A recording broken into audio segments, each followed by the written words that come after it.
righty. Good evening, everybody. We are going to begin the City of Desert Hot Springs regular meeting of the Planning Commission, Tuesday, September 10th. Commissioner Lindell, will you do the pledge for us, please? Yes, well. Can we get a roll call, please, Oh, first? yeah, that's right. Yep. Commissioner Aliman? Commissioner Stover? Here. Commissioner Wagstaff? Present. Vice Chair Nindell? Present. Chair Voss? Present. Now we get. Place your hand over your heart and repeat after me. I pledge allegiance to the flag of the United States of America and to the republic for which it stands, one nation, under God, indivisible, with liberty and justice for all.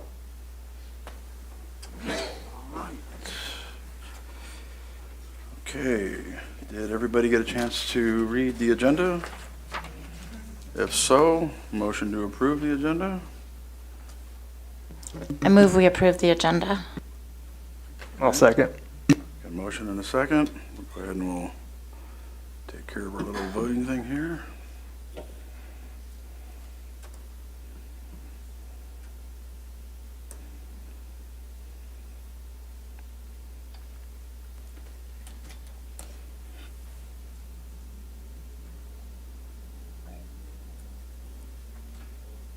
Motion passes unanimously.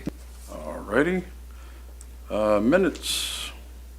Did everybody get a chance to take a look at the minutes? If so, motion to approve the minutes. Make a motion to approve the minutes. Okay. I'll second it. All right, got a motion and a second.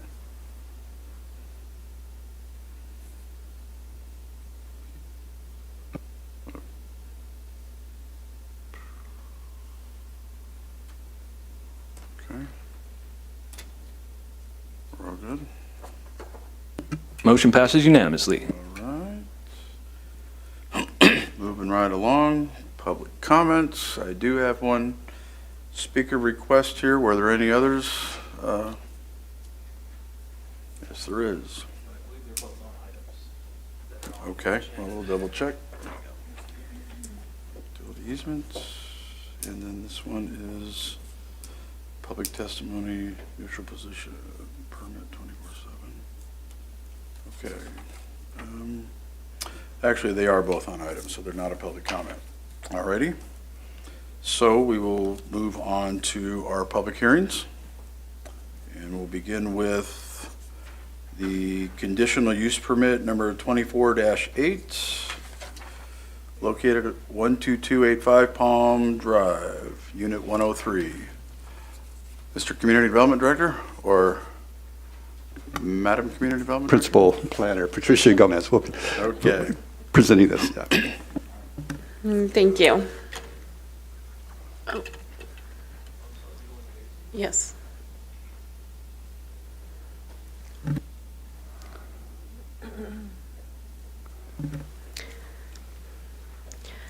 The project site is located at 12285 Palm Drive within an existing multi-tenant building located on the southwest corner of Palm Drive and Buena Vista Avenue, as shown here.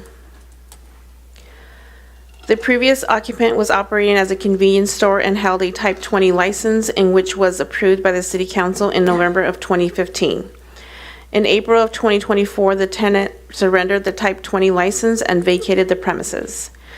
A new applicant is proposing to occupy the vacant suite number 103, and operate a convenience store with a Type 20 license to sell beer and wine for consumption off the premises. Shown here is a floor plan showing the proposed location where the alcohol will be displayed, stored, and sold. Since the project is within an existing building, it is categorically exempt from CEQA pursuant to Section 15301, Class Number 1. And with that, staff is requesting the Planning Commission consider the following. 1. Certify the notice of exemption. 2. Conditional use permit number 24-8, subject to the conditions of approval and findings. And 3. Provide a certificate of public convenience and necessity for a Type 20 license located at 12285 Palm Drive. That concludes my report. I'm available if you have any questions, and the applicant is also here. Thank you. Alrighty, entertain questions of staff from the commission.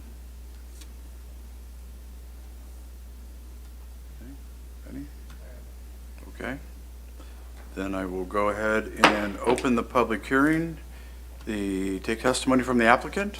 Applicant is here. Yes, you're welcome to come up to the podium, talk about your store, your experience, if you've done this before, what you want to do with the store, your name, Okay. favorite football team, whatever you want to talk about. Thank you. My name is Graciela Green. I am helping the gentlemen for their liquor license with the alcohol and beverage control. I am a little bit familiar with the site because the previous licensee, I was helping them too. Like Patricia said, they abandoned the premises in April, but they did not cancel the license. So currently, the site has a surrender license, and this is why ABC, Department of Alcohol and Beverage Control, requires the city to issue a letter of public convenience and necessity, because we added one license to a location which already licensed. The applicant is plans to operate the business in a safe manner. He's going to provide groceries, vegetables, general merchandise and the sale of the alcohol, beer and wine will be auxiliary to the sale of other items that he will have available at the store. They also plan to have the small kitchen, which it's already there, to continue cooking for the people who go to work early, that they stop by, get a burrito, coffee, and it was very convenient for the people before. They really help, and it provided a convenient service for everybody around. Okay. They have plenty of parking. They have a security system that monitors the parking, and obviously inside the store as well for the security and safety of the employees and the patrons as well. What they would like to do is the hours of operation, they're asking to open at 6 a.m. and close at 2 a.m. in the morning. And I believe there's a few stores, liquor stores. There's several liquor stores around, but there's not a market that will provide the services our client will be providing to the community. So the competition is not there, if that was an issue for anybody, because people that go to the liquor store, they just go buy liquor. They have a full liquor license. They can serve the liquor licenses around. They have a full liquor license which allow them to sell beer, wine, and the still spirits for off consumption. Their store here, our market, it would only have beer and wine. So it's not going to be competing with anybody. It's just providing an additional service for the public. I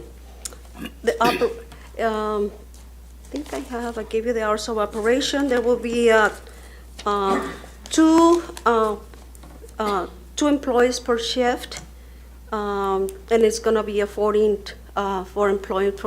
for additional employees when the business starts getting better. Obviously, that will bring more revenue for the city. This business is a family-oriented, and there is a family going to be running the store, not people that we don't know. They will be safe within the community. They will provide essentials and products for the community. It's walking distance to several houses that are nearby the store, so people that don't have the means to drive far away, they can just walk and get some emergency items that the store will provide. The building was unoccupied for a few months, so when the applicant came in, he remodeled. He made it look better. He brought it out of standards, so it's going to be really, really good and make the city look better too.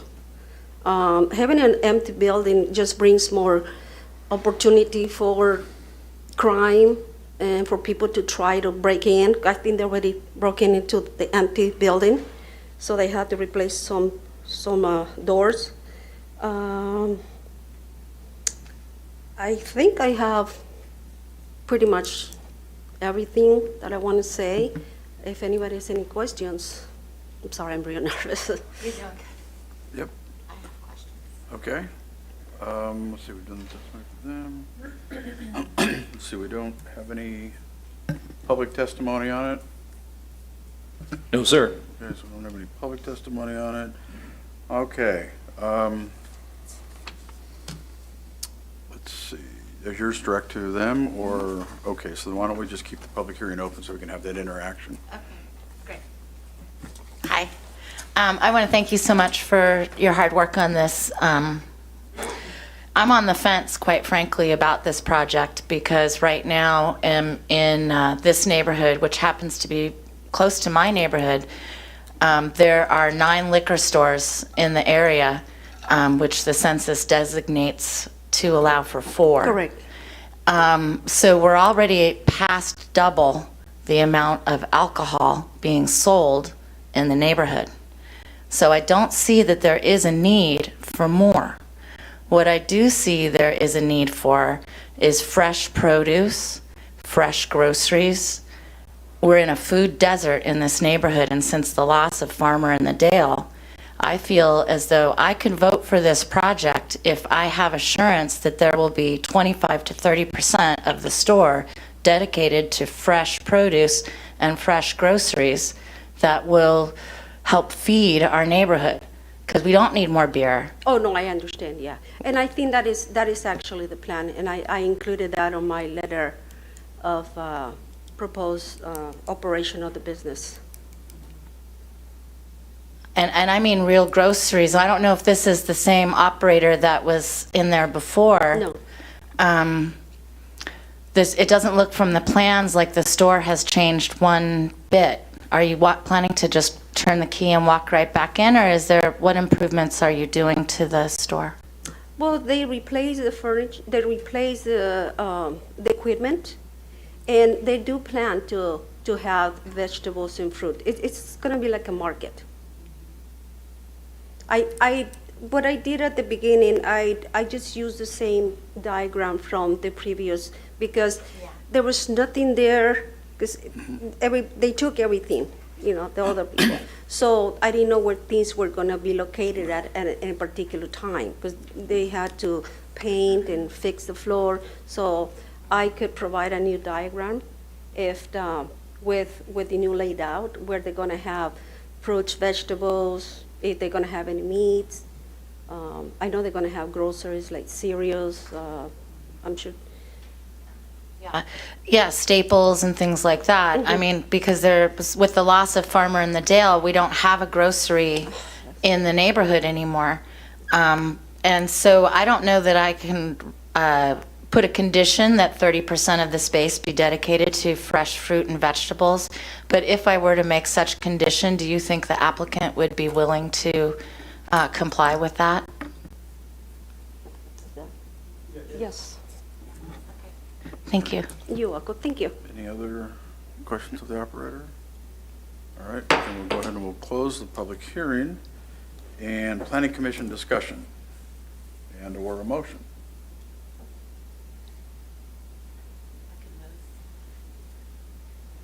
I'm going to make a motion to approve as presented, with no conditions. I'll second. Okay, we got a motion and a second. Any further discussion on that, or we just go for the vote? Okay, no further discussion on it, we'll go for the vote. You guys do your thing.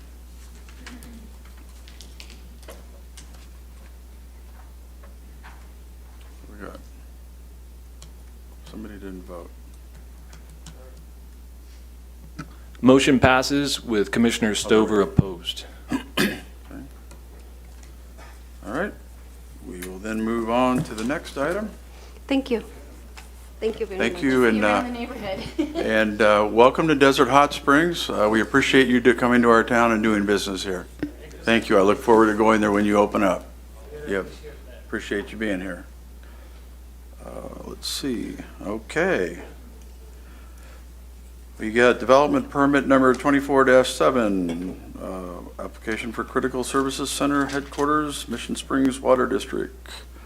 Mr. Community Development Director. We're going to do Patricia, okay? Yes, thank you. Perfect. The item before you tonight is an application to develop a critical services center that will serve as a Mission Springs Water District headquarters. The project site is located east of Palm Drive on Park Lane within the public use zoning district as shown here. The new Critical Services Center of approximately 27,000 square feet will serve as a full-service one-stop shop for customers, developers, and contractors. Also proposed is a new operations building totaling approximately 14,000 square feet and will be utilized for work areas, storage, and repair shop. The new site will accommodate parking for over 100 vehicles and will provide covered solar parking. The district has also provided a sidewalk connection to the Mission Springs Park for overflow parking, which may occur during board meetings. The proposed main office building contains mid-century elements, including the angled roof on the building's front facade, with a large overhang floor-to-ceiling windows and stucco finishes. The building will be 21 feet in height and will have a high-performance protective coatings as exterior finishes and masonry stone as building accents.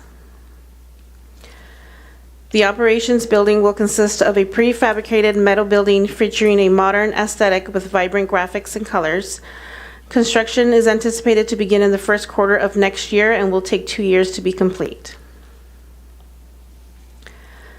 The building is oriented towards Park Lane, and the entrance to Mission Springs Park will become a focal point on Park Lane. Given the proximity of the library on Park Lane and its iconic modern design with mid-century elements, staff has encouraged a mid-century elements for developments in the surrounding area. The project is designed to provide a functional and visually appealing environment for the CSC headquarters, combining modern architectural elements with practical facilities for daily operations and visitor engagement. The development will also include multiple seating zones that will offer comfortable spots for relaxation and socializing, encouraging employee and community interaction while enjoying the outdoors. The overall landscape will include a variety of shrubs, trees, boulders, and decorative gravel. The landscape will be drought tolerant throughout the site with a mixture of desert willows, date palms, western redbuds, bottlebrush, Texas rangers, and other trees, shrubs as shown here. The CSC headquarters is proposing a demonstration garden at the entrance with the intent of promoting water conservation through a multitude of drought tolerant plants. Here are the inspirations for the landscape. The project is exempt under CEQA guidelines Class 32 Urban Infill Exemption, Section 15332. The applicant has conducted the typical CEQA studies of an initial study including biological, cultural, and traffic. Staff recommends the Planning Commission approve the following. 1, certify the notice of exemption. And 2, development permit number 24-7 to develop a critical services center headquarters that will serve as a Mission Springs Water District office and corporate yard subject to the conditions of approvals and findings. That concludes my report. I'm available if you have any questions, and the applicant is also here. Thank you. All right, thank you. All righty. Do we have any questions from the commission? Going once, going twice. All right, then we will go ahead and open the public hearing. And come on up, applicant Mission Springs Water District. Thank you, Chairman, Vice Chairman, Commissioners, City staff. I'm the General Manager, Brian Macy, for Mission Springs Water District. We're very excited about this project. We first started talking about a new building back in 2006, but due to economic conditions, we postponed that, and here we are in front of you almost 20 years later looking at a piece of property that we're excited about. We looked at various places throughout the city to try to build our corporate headquarters, but we really wanted to bring staff together, and we wanted to make sure that the operations center came with it. As you know, the corporate yard's been there for decades. We have a wastewater treatment facility, also own the park next door, which we have a lease with the city. We felt that that was the best location. It's centrally located. We already have infrastructure there. And anywhere else that we were looking, we had to either extend infrastructure, whether it be roads, sewers, and what have you. It seemed to be the most logical location. Also, with the county making investment across the street, it also enhanced the area and made it more appealing to us to put our headquarters down there. We're very close to the bus route and a lot of other things, fiber optic and things like that, going down Palm Drive. So from that perspective, we're very excited. We want to thank city staff for working with this. I know we've looked at least 2 other locations with the city staff, and again, decided on this particular one. I am joined tonight with my Vice President Griffith, Director Duff, Director Meyerhoffen, as well as my entire design team that can answer any questions you may have. Thank you. All right, great, thank you. Okay, let's see, did we get any other cards? No? We did not. Okay, so we have one for this item under the public testimony of neutral, and that is Mr. Ted Meyerhoff. Come on up, sir. Yes, Chairman Voss, I should say President Voss, commissioners, staff. I'm speaking on my own here tonight. It's not the views of anybody else. I'll try to stay within the parameters of speaking for neutral. As you know, I served on 3 different commissions, and I could find pros and cons. As a resident, I could find pros and cons, and as a board member, I could find pros and cons. I'm really here because the commission is in a kind of a touchy situation, being that you are all residents and ratepayers. So I wanted to remind you of the training that you took with the League of California Cities, which clearly states you can't allow your personal feelings to get involved with this. We have an election coming up. You have to remain totally neutral. Look at just the facts. Don't let anybody in the audience influence your vote with head shaking or anything like that. So stick with the facts. The decision you make tonight will affect not only the residents of this community, it'll affect all of us who live here. It'll affect the people outside of the community also.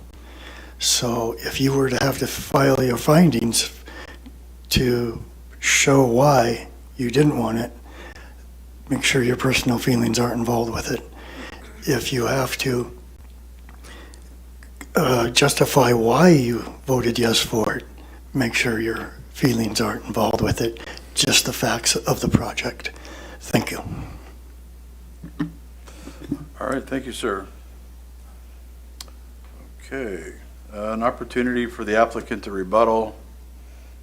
You got any comments? Okay, then we will go ahead and close the public hearing. And Planning Commission discussion and/or motions. Well, I have a question. Okay. When I was looking at my copy, it was really tiny, and I couldn't see. Are there charging stations for? I thought there would be. Okay. And then another thing that I noticed was that there was a usage of some of the grasses were invasive grasses for the area, and I'd like to make sure that we're not planting invasive grasses. And speaking specifically of the Juncus inflexus, and I think I saw Mexican feather grass on the pictures, but I don't know if that was just a picture. But it's the worst, the pits. So that's that. And also, I would love to ask the MSWD if they would consider adding some more street trees to the parking lot next door. I think that's your all's property that's adjacent to this plan. Excuse me, are you making reference to the wastewater treatment facility and some of the hot bushes we have there, or? I'm thinking more of the Mission Springs Park parking lot and it just, there's trees, but they're trimmed back to like a toothpick. So we're never going to get to 30% shade that way. And so I'm just wondering, is there any way that we can get, while we're doing this, maybe we can throw a few more trees at that? That would be the city's responsibility. We lease Oh. that land to the Okay. city, unfortunately. You can't blame me for We- trying. Exactly. Okay, We can work with the city if they want to purchase the trees. Obviously, we'll have landscapers and things like that. okay, but thanks. yeah. I figured I'd try. Thanks. Okay. Any others? Or a motion? I'd like to move that we approve the project with the condition of removing invasive plants from the plant list according to the Cal Flora database.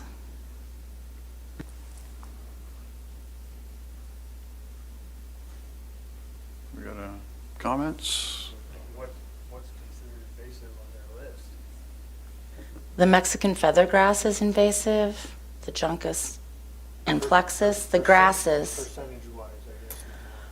It doesn't matter the percentage. 1% is enough to destroy the Joshua Tree National Forest.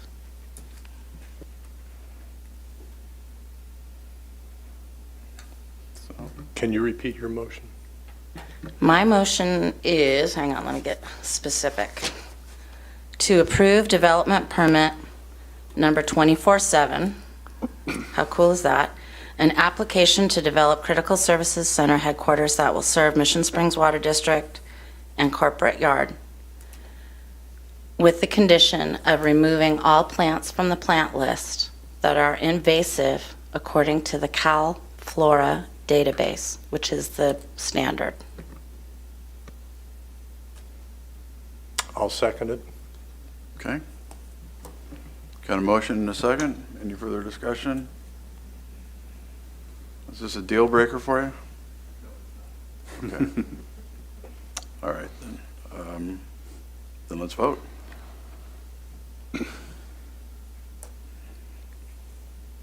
Motion passes unanimously. Okay. Congratulations. It's going to be cool. Yeah, it is. It is. Have you been to, just a side question thing, but I'm going to ask you, have you been to the Inland Empire Utility Agency's facility? It's pretty cool, isn't it? Yeah, I was part of special districts when they built all that. So when I saw this, I was really excited because of some of the stuff you were doing, and that was when our meeting, I said, let's take a look at their thing, because they have a lot of that LED stuff, or LEED, and all that other cool kind of stuff that they do, so, good. Can I just say it's a beautiful building, and it's going to make a huge difference just on that street even. It's Yeah. beautiful. And a lot of people will see it because a lot of people go to the park. Yeah, I think we're all excited about it. It's cool. We've got some very nice government-related projects that have been built out in our town. Something to be really proud of.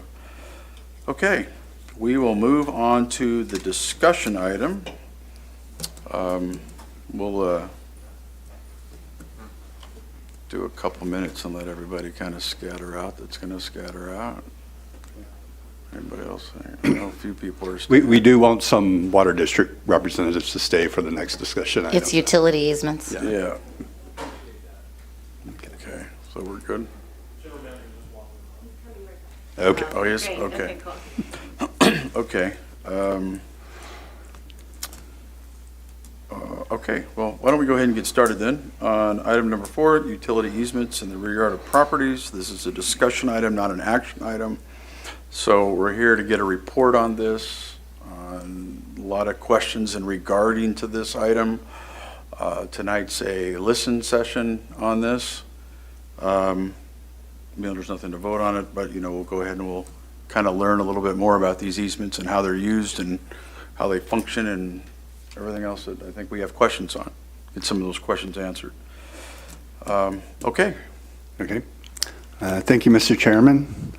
As mentioned, you requested that this item be on the agenda at the last meeting, so we were able to accommodate. By good fortune, happenstance, the Mission Springs Water District is also here tonight to help fill in some of the blanks. Some of the research that I've done as far as the utility easements in the rear yards kind of went down through each of the utilities, examining what may be where. And before I start, I just kind of want to explain the difference between an easement and a right-of-way. So an easement is an area of property that you own, but there's a right of somebody else to use that property in some manner. It could be an access easement, it could be a utility easement, that sort of thing, versus a public right-of-way, which is a right-of-way that belongs, typically in this case to the city, but it could be the state highway or flood control or something like that. So there's a little bit of difference, nuance there. As far as the electric lines, SoCal Edison, of course, is our electric provider. They typically provide the overhead electrical lines on poles in the orbital parts of the city, in the rear yards. Not always, in some cases they're in the front yard. Of course, the new developments that are being built today, everything is underground as far as electric and doesn't become an issue. Water lines, this service is provided by MSWD. There are several areas of the city where the water lines are located in the rear utility easement. We were able to get a map from MSWD showing that location, and that map is also online, so any resident can go and take a look at it.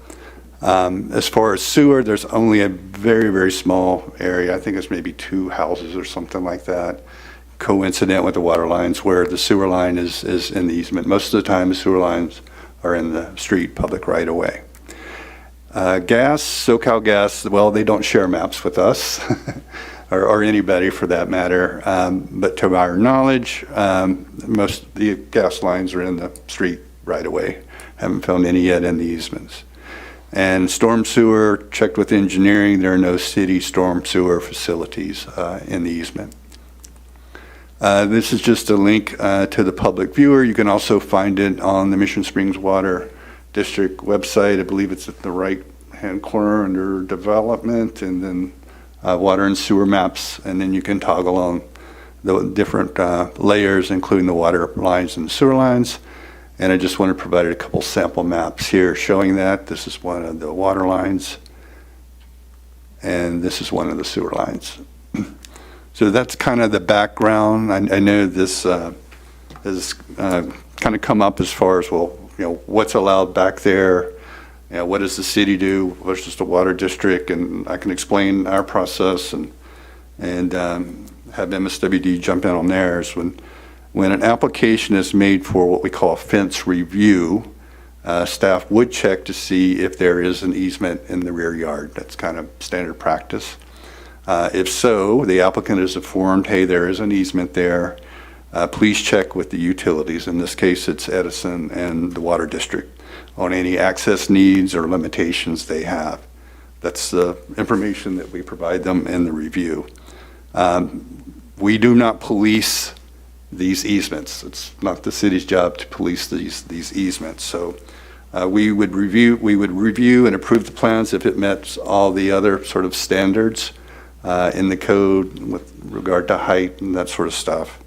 But it's the owner's responsibility to provide access to the utility as needed for maintenance and repair. And it's my understanding the meter reading now is mostly electronic, so there's no need for the water district to go back there to read the meters, but there is need on occasion to maintain and repair.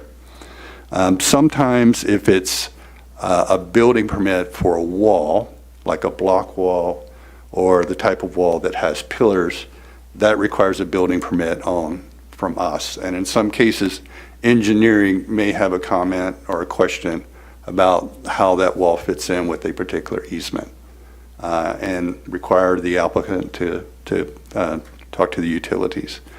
But that's kind of the limit from our side, and then pitch it over to the water district to get their point of view. But that's our process in the planning department and the building department.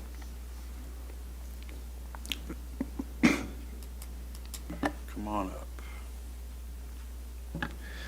Brian Macy, General Manager. Again, nice to speak with you. Yes, from that perspective, we do have a significant, I think, in and outside the city, we have about 17 miles of water line in rear yard easement. So it's a good chunk. It's not something that we enjoy either. It's something that we are actively working on trying to get those out. And anytime we're doing a sewer improvement where we're tearing up the road and doing a septic to sewer conversion, and there is a rear yard easement, we are working to get that out. Matter of fact, if you look at our agenda coming up this month, we do have some water line design for an area we call D3. Coming up later this year, it's an area called M2, which is in the Dos Palmas area, where we're replacing about 400 to 500 different septic to sewers, and we're also removing a good portion of the water main easements out of there. So we are actively trying to take care of it, but when you're talking about 17 miles, you're looking at about a $40 million expenditure. And so we're going to try to space that out. And if we do $2 million a year, which we're planning for in our master plan, you're looking at a 20-year effort. So from that perspective, the solution, and that's just ours. I don't know if Edison has a plan to get theirs out of the rear yard easements, but at least we're working on one. It's going to take a long time. And I think the key to this is, educating and working with each individual homeowner. And talking with Travis this morning, one of the things that we know people would like to put fences up for security. And when you're talking about 17 miles, every property is different, if you will. Some of the times the water main's right on the property line, sometimes it's offset, and sometimes the meter boxes and things like that. So we understand that there is an issue and we want to work with the homeowners as much as we possibly can. If you want to get into actual specifics and some of the issues that we've had over the years, my Director of Operations, Danny Friend, is here to answer some specific questions. But in a nutshell, that's where we are today and where we want to be, and we are more than willing to work with the city and Edison to try to get as many rear yard easement issues cleaned up. So, any questions? My concern, I guess probably everybody knows my concern, is that criminals and opportunists use those back alleyways as a means to access our residences' backyards and break into homes, and there's been a rash of it in my neighborhood alone this summer. So we have, as a neighborhood, a concern because people are hopping over, going through the easement, hopping over the back wall and into the yard and trying to break into people's homes while they're home. So it's pretty scary stuff. But from what I understand, if the property is the property of the property owner, and the easement means that we only need, as a property owner, to allow access to the utility, it doesn't seem to me that there would be anything stopping the property owners from, other than the physical, creating an objective standard so that it's done safely, but from keeping that safe for our communities, as well as for the water line, for the health concern of people going back and, digging a hole and pooping back there, or doing drugs or whatever too. So I don't know, do you have any response to that idea of a homeowner being able to go and secure that area behind their home from would-be bandits or what have you? From a security perspective, I think that may be a PD issue more than it is a water district issue. However, let me do say this. When someone comes to us and wants to put a fence, we do work with them to try to be able to put that fence up in a way that we can also maintain our water main. I know we have electronic reading system now. However, we do replace meters. We do go check on meters. Sometimes the transmitter's not working and we have to get access back there. And sometimes we even have water leaks. So we have to get back there in an immediate condition with some heavy equipment. However, that does not prohibit people from putting up, let's say, chain link fence or something like that. Block walls are a little bit more problematic because obviously those are more permanent structures and we don't want to, and we've had to chisel around and do some other things. But we understand the security issue and we will work with property owners to make sure that they do have some type of security fencing available to them. So let me ask you this then. So if a person, you've got I'm just hypothetically going to say 10 feet between the one fence here and the other fence here, and here's all this stuff. And then this person over here says, I'd like to have that extra 5, however many feet, I don't know how much the average amount is, but let's just say 5 feet. I'd like to put my fence over here, that if they went to you, you would then be able to say, where the water line is designed, we can't approve a fence, or where it's placed, we could, as long as these modifications are there. I'm going to ask that our operations manager, because he's actually addressed these questions Okay, to our okay. customers and may have a little bit more insight to how he would Right. respond to that. Danny? Thank you. Much taller than I am. Chairman Voss, Commissioners, good evening. So my name is Danny Friend, Director of Operations. I'll say there's a couple things that General Manager Macy mentioned, and that is we do have that need to go back and fix repairs. But one of our biggest things that we deal with is talking to our customers about emergency turnoffs. They have private issues. We as a water agency, they call us to turn off their water. We have to go through that easement. And the issues that we're having with some of these walls that don't provide us the access is some of those shut-offs can take an extra hour, causing additional damage to our customers. So those are some of the other things. There was a statement about chain link. I know chain link's not allowed in the city of Desert Hot Springs, but as far as a fencing that would allow just a post, we've allowed them to go to the PL. There was a clarification on something that was mentioned earlier. Commissioner Stover, we actually, the easement says that we have the opportunity to own, operate, and maintain the water system, not just access. So that means quite a bit for the district as far as being able to access those during all different times of the day. But as far as fencing, that's not a CMU wall with a footing. We have been opened to the idea and allowing them to go to the PL, especially in circumstances where they've talked about security issues, as long as they give us some sort of access. Okay. They don't always do that, but we've compromised with access to the front of the yard. So that's worked out for the district as well. The issue with the CMU going all the way to the rear of the easement, or in this case, the PL, is the footing, as many times, has hit our water line. That's how we found out that an actual permit was provided. So, Okay. thank you. So there is it sounds like, if I'm hearing you correctly, that there is an avenue for somebody to do that. They just need to make sure that they kind of double check with you guys. You get the sign off and say your water line won't be affected by this type of proposed fence. Then they would go to the city to get the overall fence permit. I will say this, and I've been with the district for going on 27 years, and the goal has been to partner with the city of Desert Hot Springs.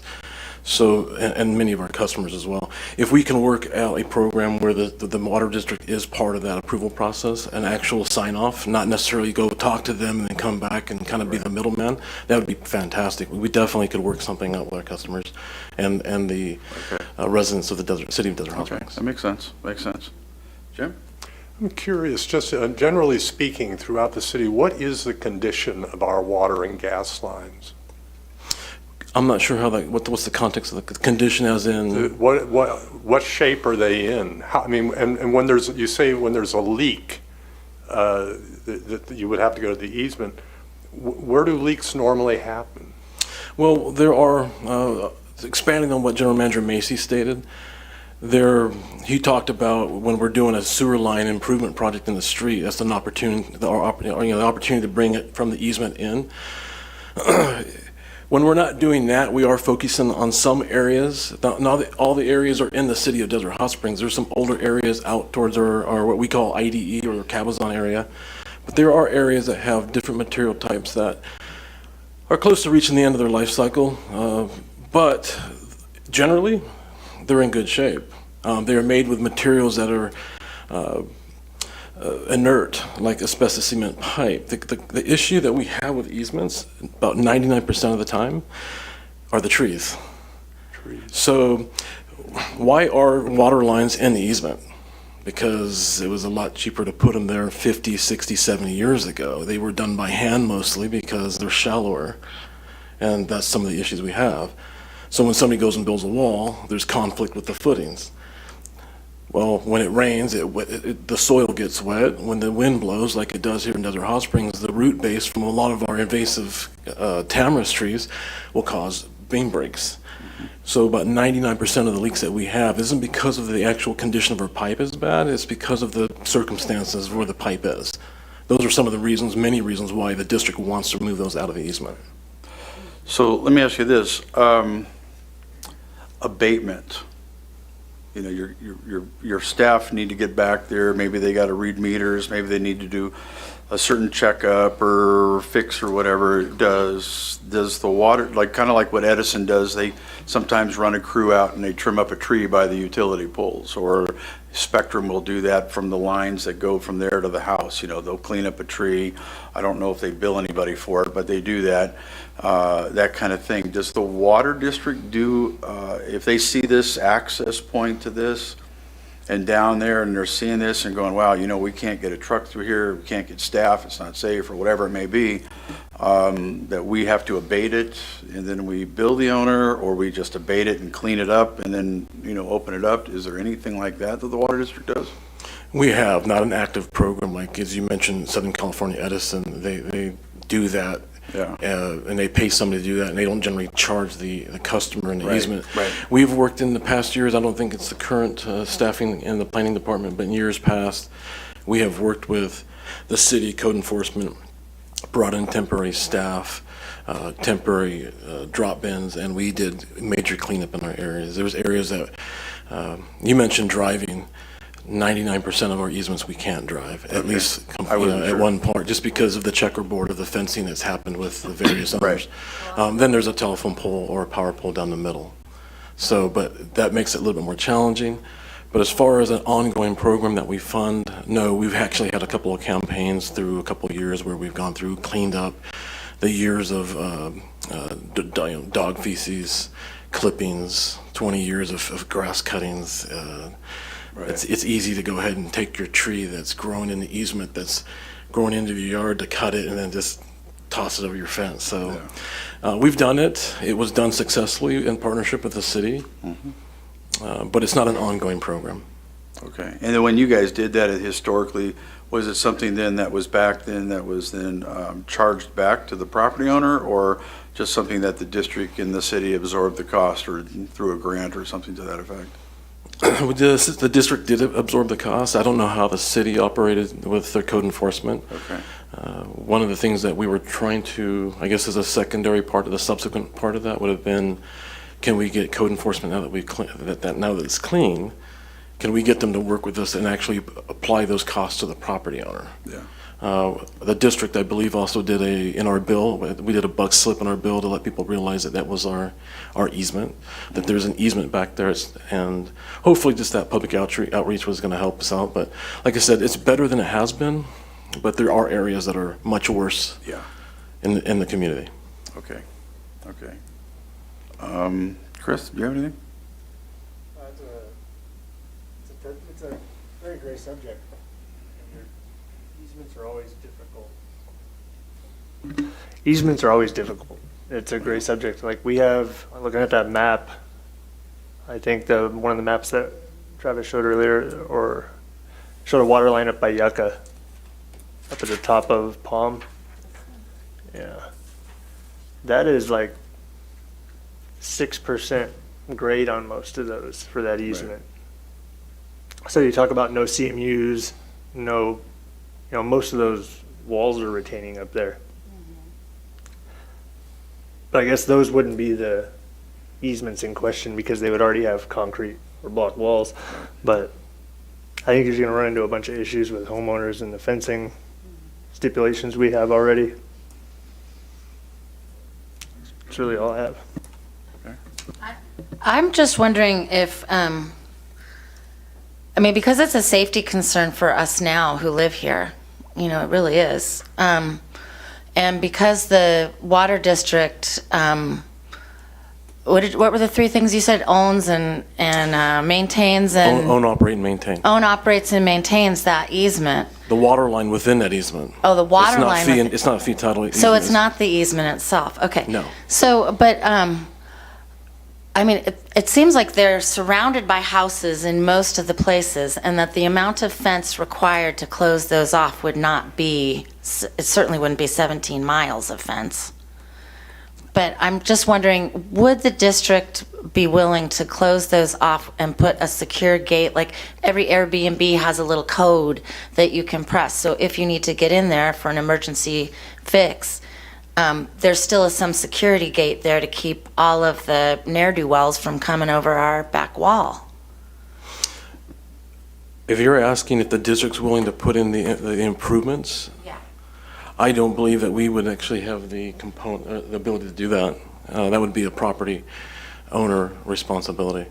Okay, so it is, so then 100% it's the property owner's responsibility and right to do on the property according to some objective standard, which is not yet created, and going through the vetting process with the water district, that would be a possibility for property owners to secure their property that way.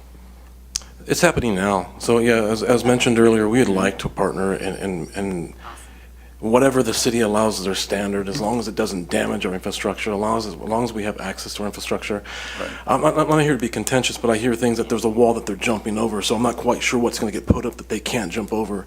But if it's just a matter of people wanting to close their yards in, definitely the city and the water district will work together, and we can work with the customers on that. I mean, just to clarify, the point with the walls is because it's like a retaining wall, the side that is the alley is like a, 2-foot hop or whatever, even though the side on the low side is 6 feet, and that's all that's allowed by the city. So because of that change in altitude or whatever, it's very easy. Commissioner Wagstaff spoke to it as far as the retaining walls. What I didn't speak to earlier is some of those retaining walls or CMU, or whether they're pilasters and a combination of some other footing. There has been the part where the homeowner was required to lower the line. So in instances where those concerns are worried about the upper yard blowing out and improvement, like I said, it all goes back to we're willing to work with the property owner and find a way that it's going to be accommodating to everybody. We're not going to be there forever. We don't want to be there forever, as the general manager said. And the only thing that we can do right now is to work with our customers. It's really two issues. I mean, the first one is the cleanliness of it. You can go through there and it's not uncommon to see, whether it's a homeless person or, somebody back there, that shouldn't be back there, just cutting through, kids playing back there, doing what have you. We don't know what people are doing there, but nonetheless, and then there's all the brush that's there. I mean, you can go through there and you can see, like you mentioned, the cutting the tree and throwing it, I don't see it anymore, it's gone, it's on the other side of the fence, right? And then it's the same thing what they do when they get a couch. I got a new couch, guess what, I don't see it anymore, so it's back here. And you see this compounding effect, and you can visually see it when you drive around. And then the other part is that because of all that debris and stuff there, that when, law enforcement tries to shine a light through there, all they see is that. But then the other part is that one is the component of how to abate that problem and to get that part issued, cleaned up if it's going to be there in existence. And then the other is if a homeowner says, hey, I'd like that extra 5 feet or whatever the designated amount is that they've got, what are the requirements? So I could put a fence there, because you might remember, you've been with the district long enough, so you probably remember when Palm Springs did that. And it was great. I was there. I worked for the city at the time, and I remember all these people. They started, and although every one of them was told you can't put any structures, you can't do certain invasive plants, the tree things, because this is what we got. But you can get that extra 5 feet there, and you don't have to worry about people coming back and forth. Movie Colony was an area, and there was a few other areas that were like that. It became an issue with the city when they passed the hillside ordinance. Basically everything on the south side being above the street. So everything they were filling the lots in. So that was a big time that we dealt with it, and we allowed a lot of property line walls that would actually work with our property, with our water lines. But you bring up a lot of great ideas and things and addressing the safety concerns that MSWD staff deals with, much like you said, the police department. Because your folks got to walk, all the way around, and they got to walk through this thing to go fix something. They're walking past 6, 7, 8 houses right in the center, and there's you don't know what you're coming across. Well, you can imagine there's the folks in our crews that fix the leaks that have heavy equipment that when they can't get that equipment in, they're doing it by hand. Yeah. And then you have the other departments that read the meters and deal with our customers. So they're coming up an easement where they may have access, and you bring up a good area. They come off of Urbina, and they come in, and they can get in 2 houses, and they find out that they can't get it because they have to jump a wall. So then they either have to come back in and look at an aerial and find out that they can come in on an empty lot, maybe 4 lots down, but then they have to contend with the property owner that says they're trespassing. Right. And technically we are. So it is it's a hard balance to be able to do that and find out how we can help our customers, but Those are some of our issues. Then to find out when we get there, the meter's stuck behind a locked gate with a wall that's been built around it. It sounds like somebody from your operations department and somebody from the planning department needs to do a little ad hoc committee and just come up with, how do we abate these? Who handles the abatement if there's a problem? Who responds? How they handle it? And then how does the permitting process? So you're involved. So we may not, issue a permit that says, hey, this is okay, and it's right on top of a water line, and vice versa, and then just come up with a policy with that, and then educate the public on that. That sounds like a great idea. I Yeah. think both agencies can work together. Yeah, I mean, I think that's what we're asking, really. It's not anything complicating, it's just how do you address that topic? Pardon? At the end of the day, SCE is still going to be in that easement, or SCE is still going to need access. So as far as the other utilities, there's going to be the power that was mentioned earlier by Mr. Clark, and there's going to be the comms, or the communications that are going to be down from the power that will still exist. So whatever we do to work with that we need to consider the other utilities in there. And pardon me, I don't mean to be speaking third party. Is that what you wanted me to hit on? Yeah, basically, if we're going to have an ad hoc, those players have to be on the table. So Probably so, yeah. because I think at some point there's going to be the issue of moving those lines, at some point, or what's happening with those. And I mean, there's others, but I mean, it's an issue that's always lingering, and people mention it, and when we're on the commission, they come up and they see it, or we see it, and it just kind of never gets like that, here's the steps or the process or who handles what. It's, so I mean, I would start with one of your folks and one of your folks, and you guys run with it, and I'm sure you're all very capable of coming up with a sound policy. You've heard concerns here. We don't need to be involved any further. That's something we definitely can do, and Yeah. we can let our respective staff come back to any leads between the city and the water district. Is that something that we need to put as a action item to do? Or is that something that you No, guys do? what I can do is talk with, city management, especially engineering. Engineering is kind of a big player in this as well as building. And, Okay, thank you. I mean, we've sort of started that process already with just reaching out. The first step is who's back there and where are the lines are. And we got the maps, and that's kind of like the first step. And then the second step is, okay, how do we abate, as you said, the problem? And for those who want to enclose that area, do it in a manner that doesn't damage the water district infrastructure. Because I can see somebody with a post hole digger going to straight in the ground on a water main, and suddenly you've got to. It starts before that. It's normally a stake when they're Right. pulling a string line that they Yeah. drive through the top of our main. So because we do have that notification of the lines in the front, but most people don't expect a full-blown water line in the back easement because we've been taught. They do if your they call meter's in the 811. front. They do if they call Dig Alert. They what? Yeah. They do if they call Dig Alert.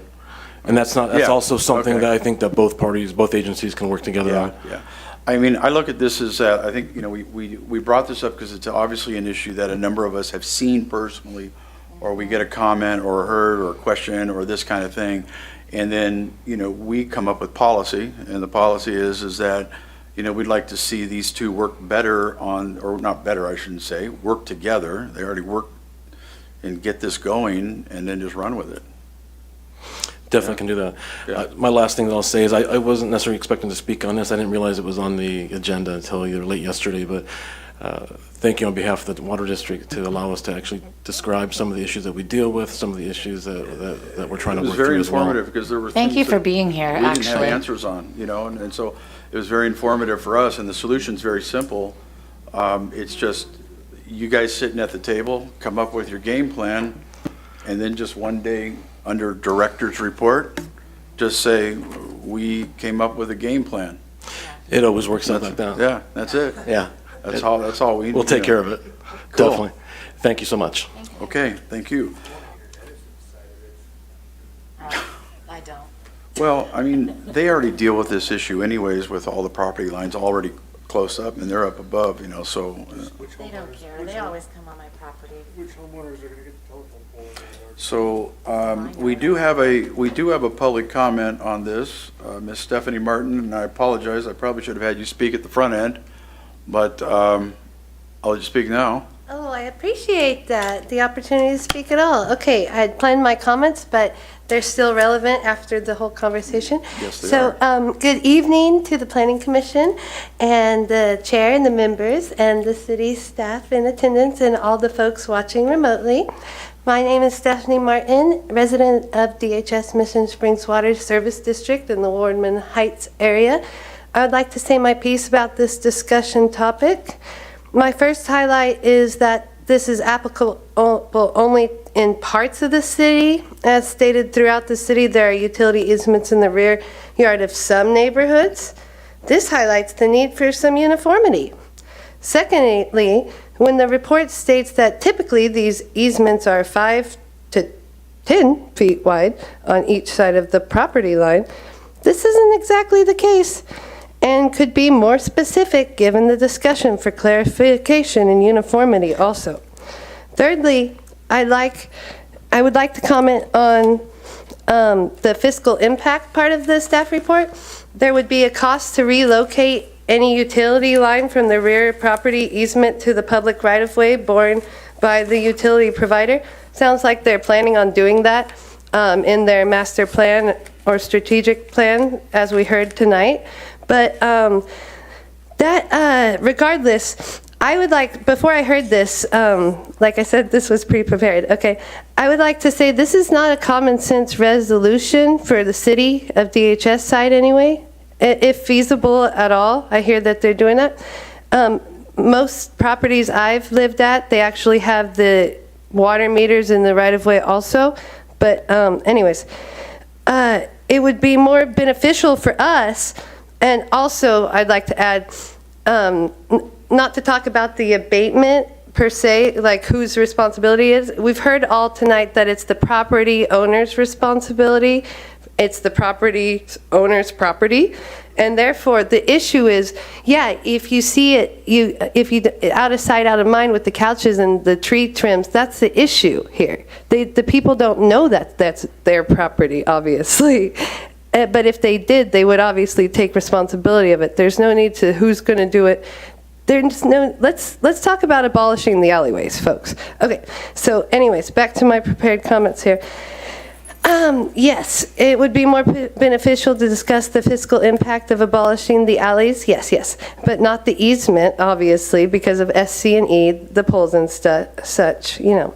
Toward aligning the property utility easement access policy to be uniform throughout the city. Key and emphasis on uniform throughout the city. What is going on the properties that aren't MSO? Let's match it. That seems like the most logical thing here, okay? And anyways, it is incredibly disruptive when there has not been any uniformity, but rather some properties have no access to these alleys and others are more exposed to them, which again creates an imbalance where no matter where the service pole or water meter is, the utility companies typically cross multiple properties getting there due to the alleys and many lots peppered throughout the neighborhoods, and therefore creates confusion, and unfortunately this confusion has led to abuse under the pretense of confusion, and therefore leads to the lack of enforcement. Tonight we heard from Mr. Macy that it's a police department issue after Mr. Clerk said we do not police it. This is what I heard in back and forth when I've had this issue, and so the police said don't even know that that's our property back there. They're like, it's not yours. It's like, okay, well, you know, it's hard. There's no enforcement because the people don't know. The enforcement doesn't know that that's the property owners. The property owners doesn't know that there's property, you know. So now that's where we need to start, folks, is the education on the front. We need to take responsibility for our properties, and we need to abolish the alleyways so there's not like, whose alley is this? Anybody's? No. Okay. Anyways. Typically, the poles that are physically on somebody's private property, and this is the responsibility of theirs, to let the utility company access it. Typically, water meters are installed in the public right-of-way. I cite Coachella. Because they were installed on private property, these meters, I have 3 on mine, in my backyard, okay? I have mine and my 2 neighbors on my private property. It's annoying, and you know, and I understand that you do call dig alert, you know, and see where, even before doing gardening, you're supposed to call, that's common sense, to call dig alert, see where the lines are, and don't dig there. But still, My property is grossly underutilized because of this nonsense of, is this 10 foot, 5 foot, 10 foot, 15? My neighbor behind me thinks I'm responsible for 10 feet of the alleyway.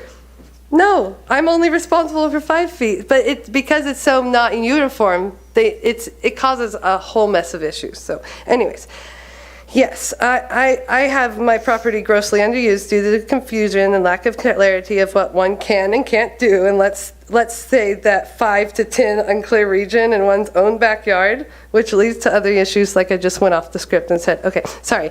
It still does not seem to require a change in typically formed and recorded utility easements on private property in residential areas, which would be to simply align with typical utility easements in Riverside County cities.